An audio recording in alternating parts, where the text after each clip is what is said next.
पोपाबाई की कहानी। दोस्तों, किसी गांव में एक भाई बहन रहते थे। भाई की शादी हो गई थी, लेकिन उसकी बहन की शादी अभी नहीं हुई थी। बहन का नाम पोपाबाई था। पोपाबाई नित्य प्रतिदिन भगवान का पूजा आराधना और व्रत किया करती थी। तो दोस्तों, एक दिन उनके भाई और भाभी ने उन्हें शादी करने के लिए कहा। अपने भाई और भाभी की यह बात सुनकर वह शादी करने के लिए मना कर दी। उसने अपने भाई भाभी से कहा कि मेरे रहने के लिए गांव के बाहर एक झोपड़ी बनवा दो। मैं उसी में रहकर अपना जीवन व्यतीत कर लूंगी। साथ ही पोपाबाई ने गांव के सभी लोगों से कहा, हे गांव वालों, आप लोग अपने अपने गाय बछड़ों को मेरी झोपड़ी के पास घास चरने के लिए छोड़ दिया करें। मैं पूजा पाठ के साथ इन गाय बछड़ों की देखभाल भी किया करूंगी। उसके बदले में जो भी आपके घरों में बचा खुचा खाना हो वह भेज देना। मैं वही खाकर रह लूंगी। दोस्तों, इस तरह बहुत दिन बीत गए। एक दिन उस देश का राजा शिकार खेलने जंगल को जा रहा था। उसकी नजर गांव के बाहर बने पोपाबाई के झोपड़ी पर पड़ी। राजा उस झोपड़ी के पास जाकर आवाज लगाने लगा, यहाँ कौन रहता है?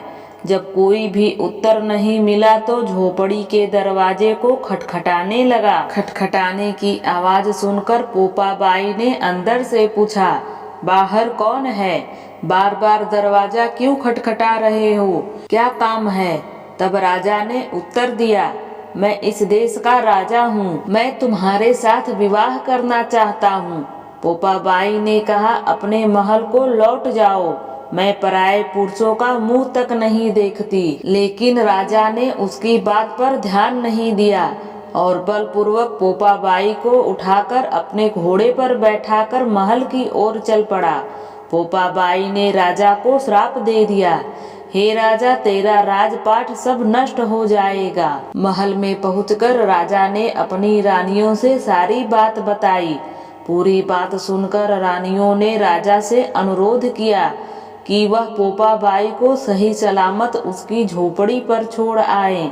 रानियों के कहे अनुसार राजा पोपाबाई को उसकी झोपड़ी पर छोड़ने चल पड़ा। रास्ते में एक नदी थी जिसे पार करते हुए राजा का डूबने से मृत्यु हो गया। पोपाबाई मृत्यु के बाद धर्मराज के दरबार में पहुंची। वहां धर्मराज ने उसे स्वर्ग का राज दिया। किसी गांव के एक सेठ सेठानी की मृत्यु हुई।